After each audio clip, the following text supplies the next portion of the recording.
Hello everyone, welcome back to Awesome GK YouTube channel. বন্ধুসকল আজিৰ এই ভিডিঅ'টোত আমি 50টা অতিকৈ গুৰুত্বপূৰ্ণ অসমীয়া সাধাৰণ জ্ঞানৰ প্ৰশ্ন আলোচনা কৰিম। এই প্ৰশ্নকেইটা আপোনালোকৰ আগন্তুক অনুষ্ঠিত হ'ব লগা এডিআৰই গ্ৰেড 3 গ্ৰেড 4 বা আসাম পুলিচৰ যিকোনো পৰীক্ষাৰ বাবে অতিকৈ সহায়ক হ'ব পাৰে। সেয়ে আপোনালোকে ভিডিঅ'টো শেষলৈকে ভালদৰে চাই থাকক। আজি ভিডিঅ'ৰ প্ৰথম প্ৰশ্নটো হৈছে অসমৰ মাটিকালি কিমান? তো বন্ধুসকল ইয়াৰ শুদ্ধ উত্তৰটো হ'ব অপচন এ ৭৮,৪৩৮ বৰ্গ কিলোমিটাৰ। পিছৰ প্ৰশ্নটো হৈছে অসমৰ প্ৰধান ভূ-প্ৰাকৃতিক অৱয়বকেইটা কি কি? শুদ্ধ উত্তৰটো হ'ব অপচন এ ব্ৰহ্মপুত্ৰ উপত্যকা, বৰাক উপত্যকা, কাৰ্বি মালভূমি আৰু বৰাইল পাহাৰ। পিছৰ প্ৰশ্নটো হৈছে অসমৰ মুঠ মাটিকালিয়ে ভাৰতৰ মুঠ মাটিকালিৰ কিমান শতাংশ আগুৰি আছে? খুবেই গুৰুত্বপূৰ্ণ এটা প্ৰশ্ন হয়। ইয়াৰে শুদ্ধ উত্তৰটো হৈ যাব অপচন ডি 2.4%। অসমৰ মাটিকালিয়ে ভাৰতৰ মাটিকালিৰ 2.4% আগুৰি আছে। পিছৰ প্ৰশ্নটো হৈছে অসমক কি কি ভৌগোলিক অঞ্চলত ভাগ কৰা হৈছে? শুদ্ধ উত্তৰটো হৈ যাব অপচন ডি ওপৰৰ আটাইকেইটা। অসমক ব্ৰহ্মপুত্ৰ সমতল, বৰাক সমতল আৰু পাৰ্বত্য অঞ্চল এইকেইটা ভৌগোলিক ভাগত ভাগ কৰা হৈছে। পিছৰ প্ৰশ্নটো হৈছে অসমৰ দক্ষিণ সীমাৰে পাৰ হৈ যোৱা অক্ষৰেখাডালৰ নাম কি?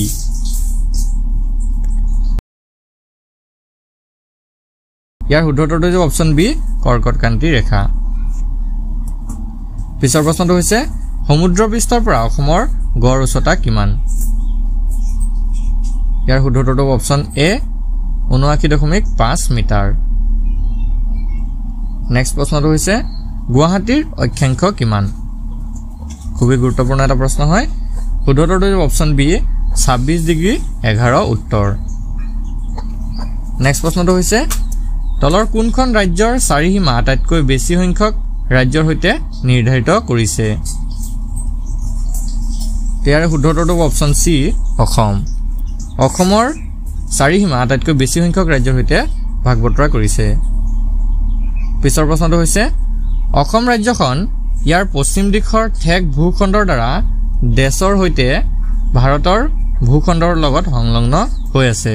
অৰ্থাৎ কাৰ সৈতে? ভাৰত ভূখণ্ডৰ সৈতে সংলগ্ন হৈ আছে। ত্ৰিপুৰা হ'ব নে বাংলাদেশ হ'ব নে পশ্চিমবংগ নে মণিপুৰ হ'ব? ইয়াৰে শুদ্ধ উত্তৰটো যাব অপচন চি পশ্চিমবংগ। অসমে পশ্চিমবংগৰ সৈতে ভাৰতৰ ভূখণ্ডৰ সৈতে সংলগ্ন হৈ আছে। পিছৰ প্ৰশ্নটো হৈছে অসম ৰাজ্যৰ উত্তৰ দিশে পৰিবেষ্টিত হৈ থকা বিদেশী ৰাষ্ট্ৰখন কি? তো ইয়াত কি সুধিছে চাওক, উত্তৰ ফালে থকা বিদেশী ৰাষ্ট্ৰখন কি আমাক সুধিছে। বন্ধুসকল ইয়াৰে শুদ্ধ উত্তৰটো যাব অপচন বি ভূটান। অপচনকেইটা অলপ খেলি মেলি হৈছে, চাই ল'ব। তো ভূটানটো হ'ব শুদ্ধ উত্তৰ। ভূটান দেশখনেই অসমৰ উত্তৰ ফালে পৰিবেষ্টিত হৈ থকা এখন বিদেশী দেশ হয়। পিছৰ প্ৰশ্নটো হৈছে অসমৰ দক্ষিণ দিশত থকা বিদেশী ৰাষ্ট্ৰখন কি? বন্ধুসকল ইয়াৰে শুদ্ধ উত্তৰটো হৈ যাব অপচন এ বাংলাদেশ। অসমৰ দক্ষিণ দিশত বাংলাদেশ বিদেশী ৰাষ্ট্ৰখন আছে। পিছৰ প্ৰশ্নটো হৈছে ব্ৰহ্মপুত্ৰ সমতলৰ মুঠ মাটিকালি কিমান? ইয়াৰে শুদ্ধ উত্তৰটো অপচন চি ৫৬,০০০ বৰ্গ কিলোমিটাৰ। পিছৰ প্ৰশ্নটো হৈছে বৰাক সমতলৰ মুঠ মাটিকালি কিমান? বন্ধুসকল ইয়াৰ শুদ্ধ উত্তৰটো হৈ যাব অপচন বি ৬,৯৬২ বৰ্গ কিলোমিটাৰ। নেক্সট কুৱেশ্যন অসমৰ পাৰ্বত্য অঞ্চলৰ মুঠ মাটিকালি কিমান? ইয়াৰে শুদ্ধ উত্তৰটো যাব অপচন এ ১৫,৩২২ বৰ্গ কিলোমিটাৰ। নেক্সট কুৱেশ্যন মাজুলীৰ বৰ্তমান মুঠ মাটিকালি পৰিমাণ কিমান? শুদ্ধ উত্তৰটো যাব অপচন ডি প্ৰায় ৮০০ বৰ্গ কিলোমিটাৰ। নেক্সট কুৱেশ্যন বাৰ্ষিক বৃষ্টিপাতৰ পৰিমাণ অনুসৰি অসমৰ বৃষ্টিবলয়ক কেইটা ভাগত ভাগ কৰিব পাৰি? শুদ্ধ উত্তৰটো যাব অপচন বি ৪টা। তো বাৰ্ষিক বৃষ্টিপাতৰ পৰিমাণ অনুসৰি অসমক 4টা বৃষ্টিপাত বলয়ত ভাগ কৰিব পৰা যায়। পিছৰ প্ৰশ্নটো হৈছে অসমৰ ব্ৰহ্মপুত্ৰ আৰু বৰাক নদী অৱবাহিকা দুটাৰ বিচ্ছেদক পাহাৰটোৰ নাম কি অৰ্থাৎ কোনখন পাহাৰে ব্ৰহ্মপুত্ৰ আৰু বৰাক নদী অৱবাহিকা দুটাক পৃথক কৰিছে ইয়াৰ শুদ্ধটো হৈছে অপচন সি বৰাইল পাহাৰ তো বৰাইল পাহাৰে ব্ৰহ্মপুত্ৰ আৰু বৰাক উপত্যকা দুখনক পৃথক কৰিছে পিছৰ প্ৰশ্নটো হৈছে অসমৰ প্ৰধান নদীখনৰ নাম কি তো আমি সকলোৱে জানো শুদ্ধটো হৈছে অপচন এ ব্ৰহ্মপুত্ৰ নেক্সট কোৱেশ্চন ব্ৰহ্মপুত্ৰৰ কেইখনমান উল্লেখযোগ্য উপনৈ হল তো কোনটো অপচন শুদ্ধ হ'ব কোনটো অপচনত ব্ৰহ্মপুত্ৰৰ কেইখনমান উপনৈ দিয়া আছে আমি বাছি উলিয়াব লাগে মনগল ইয়াৰ শুদ্ধটো হৈছে অপচন সি ধনহিৰি দিখৌ ডিব্ৰু কপিলি দুধনৈ আৰু বুঢ়ীদিহিং তো এই কেইখন হৈছে ব্ৰহ্মপুত্ৰৰ কেইখনমান উল্লেখযোগ্য উপনৈ পিছৰ প্ৰশ্নটো হৈছে তলৰ কোনখন নদী ব্ৰহ্মপুত্ৰৰ উপনদী নহয় খুব এটা গুৰুত্বপূৰ্ণ প্ৰশ্ন হয় ইয়াৰে শুদ্ধটো হৈছে অপচন এ ধলেশ্বৰীটো ব্ৰহ্মপুত্ৰ নদীৰ উপনদী নহয় নেক্সট কোৱেশ্চন ব্ৰহ্মপুত্ৰক বিশ্বৰ দেশ বৃহত্তম নদী হিচাপে জনা যায় অৰ্থাৎ কিমান সংখ্যক বৃহত্তম নদী হিচাপে জনা যায় পঞ্চম বৃহত্তম নে দ্বিতীয় বৃহত্তম নে চতুৰ্থ বৃহত্তম নে তৃতীয় বৃহত্তম ইয়াৰে শুদ্ধটো হৈছে অপচন ডি তৃতীয় বৃহত্তম তো বিশ্বৰ ভিতৰত পৃথিৱীৰ ভিতৰত ব্ৰহ্মপুত্ৰ নদীখনক তৃতীয় বৃহত্তম নদী হিচাপে জনা যায় পিছৰ প্ৰশ্নটো হৈছে ব্ৰহ্মপুত্ৰ নদী উপত্যকাই ভাৰতত আগুৰি আছে অৰ্থাৎ কিমান শতাংশ মাটিকালি ব্ৰহ্মপুত্ৰ উপত্যকাই ভাৰতত আগুৰি আছে ইয়াৰ শুদ্ধটো হৈছে অপচন ডি 1,94,413 বৰ্গ কিলোমিটাৰ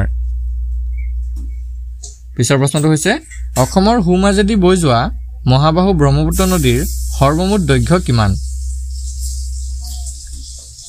মনগল ইয়াৰ শুদ্ধটো হৈছে অপচন বি 2900 কিলোমিটাৰ তো ব্ৰহ্মপুত্ৰ নদীখনৰ মুঠ দৈৰ্ঘ্য হৈছে 2900 কিলোমিটাৰ পিছৰ প্ৰশ্নটো হৈছে ব্ৰহ্মপুত্ৰ নদীয়ে অসমৰ ভৌগোলিক পৰিসীমাৰ মাজেৰে কিমান দূৰ অতিক্ৰম কৰিছে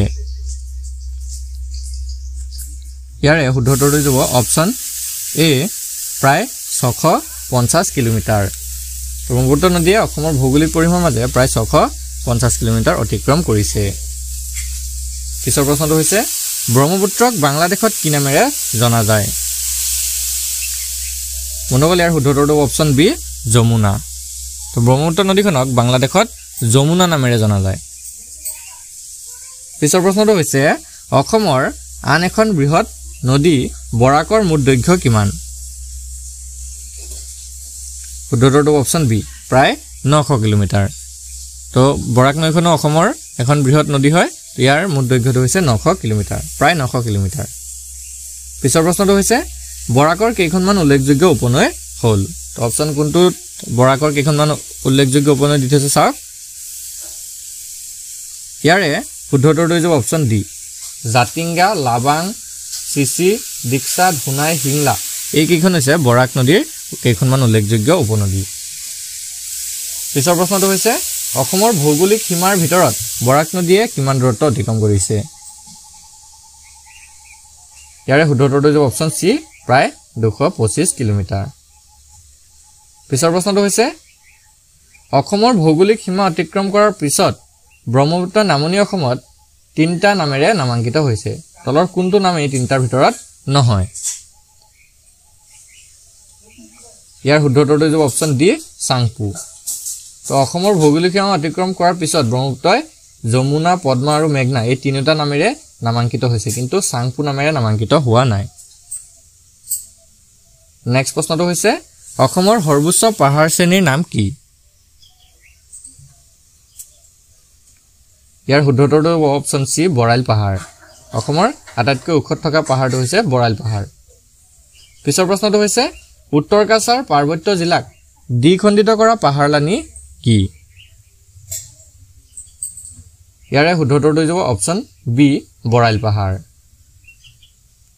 পিছৰ প্ৰশ্নটো হৈছে কাৰ্বি মালভূমিৰ সৰ্বাধিক উচ্চতা কিমান বন্ধুসকল ইয়াৰ শুদ্ধটো অপচন ডি 1363 মিটাৰ নেক্সট প্ৰশ্ন অসমৰ বৃহত্তম পাহাৰলানি কোনটো শুদ্ধটো অপচন এ বৰাইল পাহাৰ অসমৰ আটাইতকৈ ডাঙৰ পাহাৰলানি হৈছে বৰাইল পাহাৰ পিছৰ প্ৰশ্নটো হৈছে অসমৰ উচ্চতম শৃংগটো কোনটো শুদ্ধটো অপচন ডি থেংপিবাং থেংপিবাংটো হৈছে অসমৰ আটাইতকৈ উচ্চতম শৃংগ নেক্সট কোৱেশ্চন 2011 চনৰ লোকপিয়ল অনুসৰি ভাৰতবৰ্ষৰ মুঠ জনসংখ্যাৰ কিমান অংশ অসমত বসবাস কৰে শুদ্ধটো অপচন এ প্ৰায় 2.58% নেক্সট প্ৰশ্ন অসমৰ কোন ঠাইত গৰম পানীৰ উঁহ আছে ইয়াৰে শুদ্ধটো অপচন এ গোলাঘাটৰ নাম্বৰ হাবিত গোলাঘাটৰ নাম্বৰ হাবিতে গৰম পানীৰ উঁহ পোৱা যায় পিছৰ প্ৰশ্নটো হৈছে অসমত কিমান শতাংশ অঞ্চলত অৰণ্যই আগুৰি আছে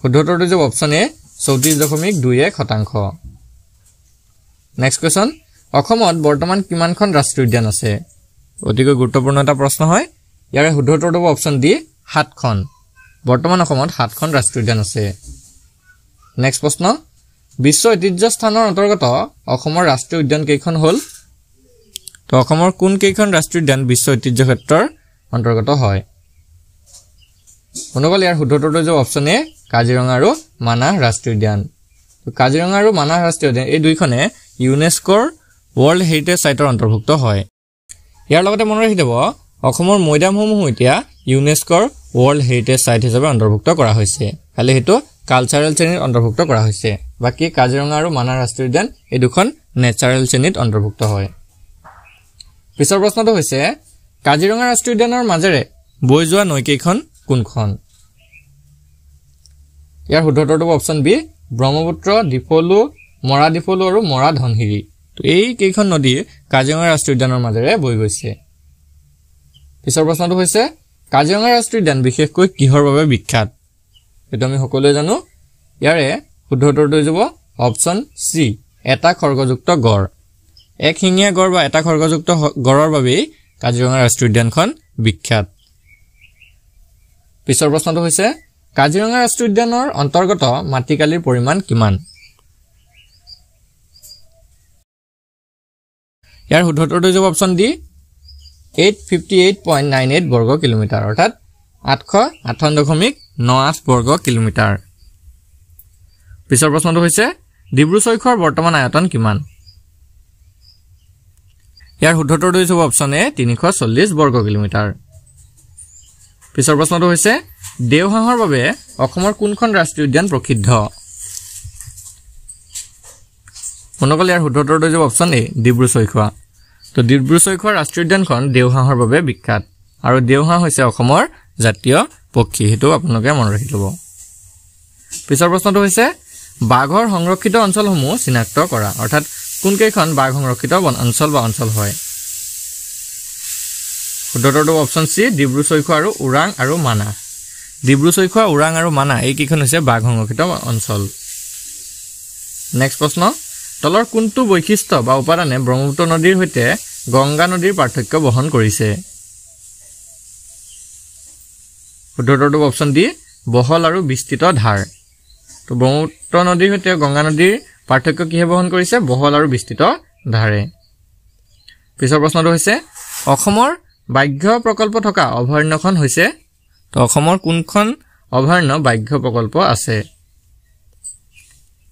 শুদ্ধটো যাব অপচন ডি মানাহ নামেৰি আৰু কাজিৰঙা ৰাষ্ট্ৰীয় উদ্যানত আজি ভিডিঅ'ৰ শেষৰ প্ৰশ্নটো হৈছে অসমৰ গড়ৰ বিশেষত্ব কি তো আমি সকলোৱে জানো শুদ্ধটো অপচন বি এশিঙীয়া গড় তো অসমৰ গড়ৰ বৈশিষ্ট্য হৈছে অসমৰ গড়সমূহ এশিঙীয়া গড় আৰু এই এশিঙীয়া গড়ৰ বাবেই অসমখন বিখ্যাত বন্ধুসকল আজি ভিডিঅ'টো আপোনালোকৰ বাবে ইনফৰমেটিভ হলে ভিডিঅ'টো এটা লাইক কৰি দিব আৰু এই 50টা কোৱেশ্চনৰ ভিতৰত আপোনালোকে কিমানটা কোৱেশ্চন শুদ্ধ কৰিব পাৰিছিল আমাক কমেন্টত জনাই দিয়ক ধন্যবাদ